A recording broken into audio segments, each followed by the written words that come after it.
Timbersled is done. So what does that mean for the snowbike community? So recent announcement, March 5th, 2025, Polaris announced on their Instagram and their Facebook page, the Timbersled kits are gonna cease to exist by the end of 2025. One reason they gave for why they decided to pull the plug on Timbersled was they see no path for long-term growth in the snowbike market. The good news for all of you owners of Timbersled kits, they're gonna honor all of the existing warranties, and any snowbike kit purchased by the end of 2025 will still be honored for 1 year. Dealers are probably gonna be slashing prices, and we're probably gonna be seeing some incredible deals on Timbersled kits. It's been almost 10 years since Polaris acquired Timbersled back in April of 2015. When Polaris purchased Timbersled, Scott Wine, the CEO, said, "Timbersled revolutionized snowbiking," and they did. If it wasn't for Timbersled and Alan Mangum, we wouldn't be where we're at today with the snowbike industry. So Timbersled remained in Sandpoint, Idaho. They had their core crew, but now they had the muscle and the powerhouse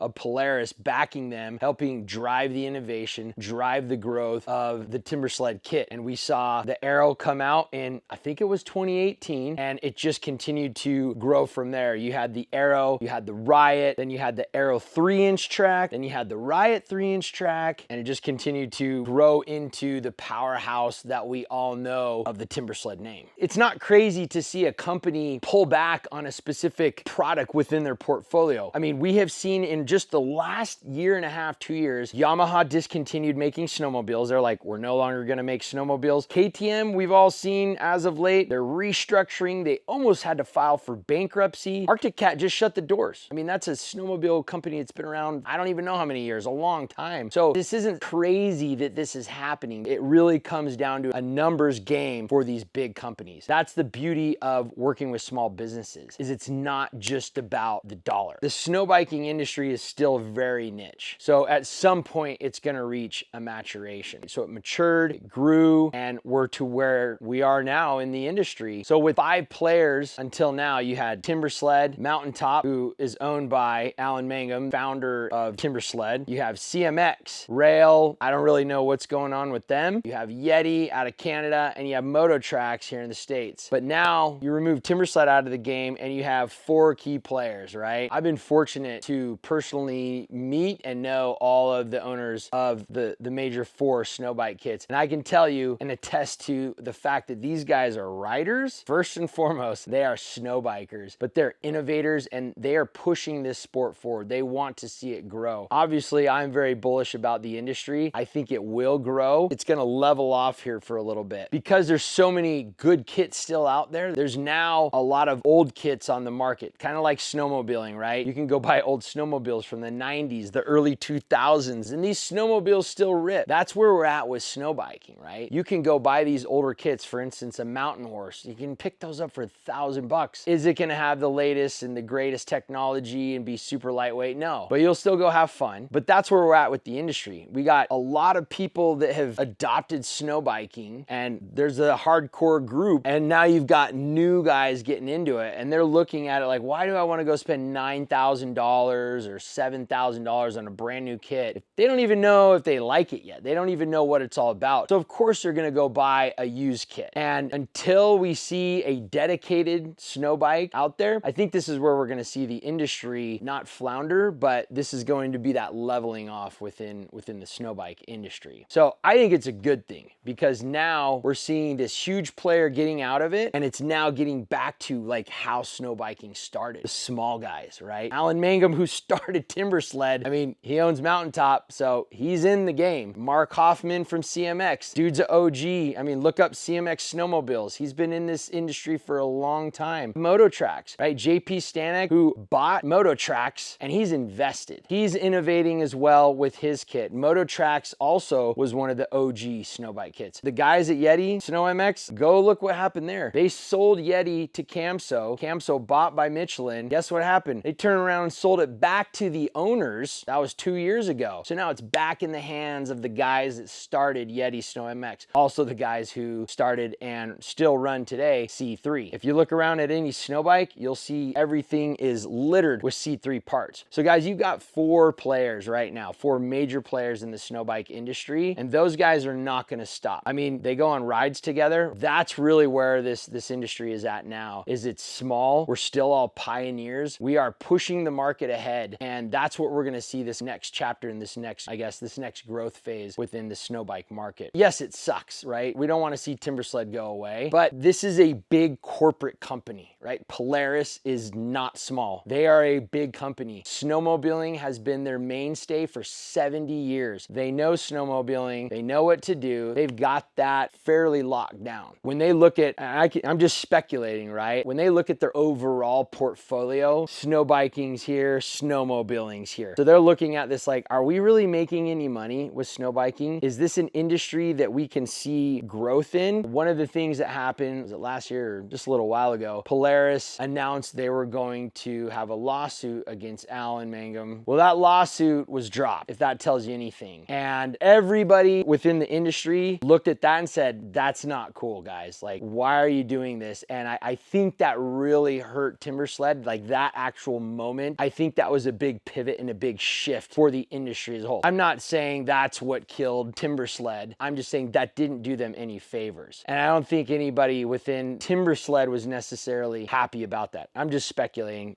I don't know. We all want to see snowbiking grow. If you ride a snowbike, you know how fun it is. You know how awesome it is. I'm very confident the industry is going to grow. It's not just stopping here. We're fortunate enough to take people out on tours, and every single time we do that, they're like, this is the coolest thing I've ever done. I mean, this is absolutely unbelievable, man. It's just a rocket ship underneath here. So having an absolute blast. Highly recommend it. It's almost undescribable. It's our first day and we're just like climbing up these like twisty little lines through these trees. We just have gotten places where I never thought I would be able to get to on a machine. This is a must-do bucket list. I mean, Timbersled's motto was anywhere you want to go, and that is very true. Timbersled is synonymous with snowbiking. People say, I want to go timber sledding. So that is what Timbersled did for the industry. They helped create it. That's what Alan Mangum and his team and his crew, that's what they did for the industry. And Polaris acquiring it helped it take it to the next level and grow in a way that maybe wouldn't have happened otherwise. So for that, man, we're all super lucky and thankful, and everybody that was involved in Timbersled. Who knows? Maybe we'll see somebody else buy the Timbersled name and brand. And another thing, pure speculation, is Polaris going to drop a dedicated snow bike type vehicle? A lot of people are like, oh, they're not going to do it. Arctic Cat has the patent, blah, blah, blah. My personal opinion is, why wouldn't they? They make snowmobiles. I mean, right now we're testing out the Exosled, a single ski on the front of a snowmobile. The Snowhawk used to exist. Why would Polaris or possibly some other snowmobile company not come out with this dedicated snow bike type machine? It doesn't have to be a snow bike, but similar design features, 100 horsepower, streamlined, single ski. When that happens, we're going to see the snow bike industry as a whole change. When a guy can walk into the showroom floor and he can go in there and say, all right, I want that snow bike, and walk out, it's ready to go, whatever that's going to end up costing, whether it's $15,000, $20,000. Until that happens, I think my personal opinion is the snowbike industry isn't going to have explosive growth, because there's a lot to it, as we know. You got to buy the bike, you got to buy the kit, you got to buy the accessories, you got to assemble it, you got to test it, you got to tune it, you got to ride it. There's a lot that goes into it. It's why people like to go to guys like myself and tons of other guys and say, will you build me a snow bike? And I just want to pick it up ready to go. But that number is few and far between. So the average consumer is not going to go drop $25,000 on a brand new snow bike setup. Pulling back a little bit, I think that's part of why Polaris decided, hey, we don't see long-term growth in the snow bike niche market. Okay, maybe not the snow bike kit, but I think as a vehicle, I can see that coming. Guys, this is not the end of snow biking by any measure. And I know a lot of people out there like, oh my gosh, snow biking, yep, see, I told you so, it's not gonna last. No, that's not the case. And part of the reason I'm so optimistic about the future of snow biking is, as I've talked to guys in the snowmobile industry, let's take Brett Rasmussen, for instance, right? He's the professor. Look him up. Brett is the man. He's the OG.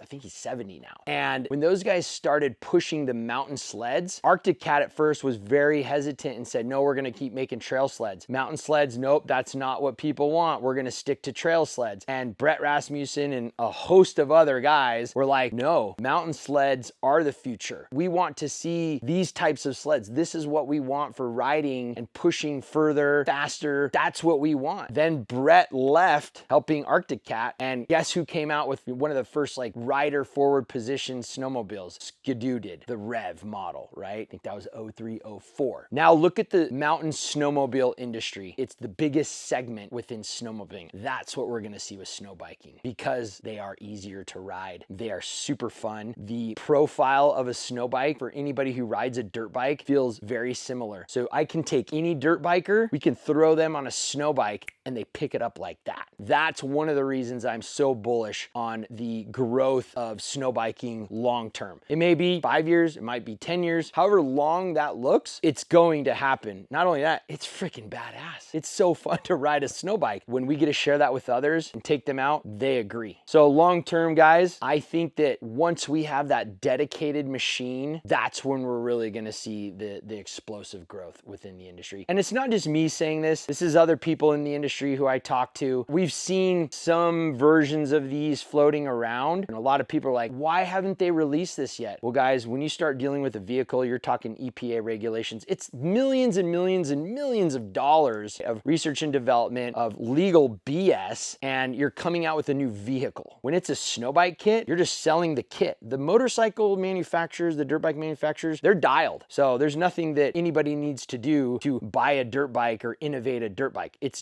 done. And to build a snowbike kit, it's just an attachment, it's just an accessory. It's easier to get into, I would say, building a snowbike kit than a dedicated machine. But we have all these innovators right now, call them the big four at the moment. I have been to their offices, I ride all their kits, and I have seen what they're doing and what they want to do into the future. These are the guys that are going to push the sport ahead. And people like you and me, riders, we're going to be demanding, hey, I want it to do this. I want it to feel like this. They're listening, right? They want to sell kits, so they're listening to us, but they're also pushing ahead their ideas as well. Timbersled is done. Snowbiking isn't. It's here to stay, and we're just going to see it continue to grow.